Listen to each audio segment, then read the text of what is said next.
Argument Alice, Framework Freddie, Comparison Connie, Structure Sam, Delivery Danny, Rebuttal Rosie are the Dialogy Debate Super Team.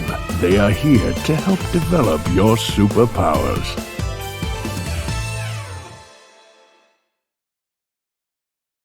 Hi everyone, Framework Freddie here. For today, we will talk about something called deontology.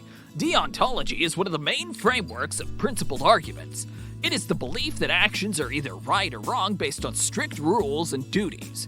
It says that we should do the right thing for the right reason because it is the right thing to do. It also considers that moral codes are universal and should not be broken. This ethical theory is often associated with Immanuel Kant, one of the great philosophers in our history.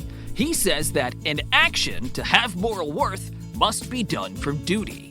One rule might be to tell the truth always. If you broke your mom's vase at home, you have two options. You can lie and say that you found the vase that way, or tell the truth, even if it means you might get punished for it.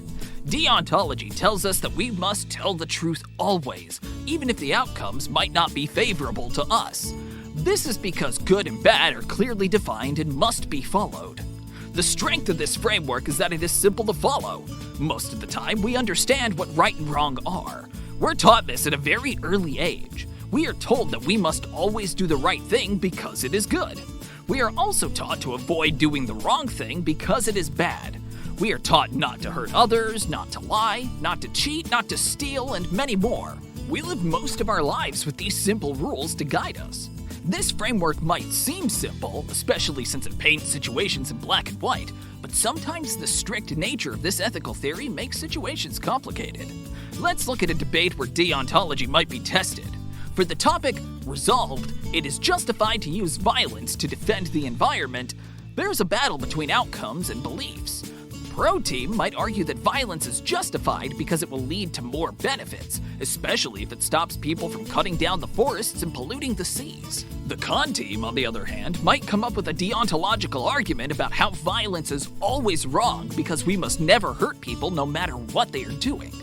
Con has a good point. However, avoiding violence might mean that the environment is destroyed by evil people if nothing is done. This leads us to the ethical dilemma of the debate.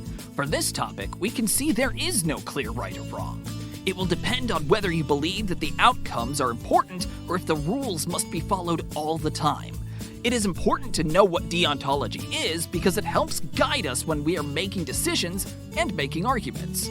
The next time you are in a debate, try to identify the ethical clashes in the round. Ask yourself, what is the right thing to do? What are the consequences of doing the right thing? And what is the importance of doing the right thing no matter what? Good luck.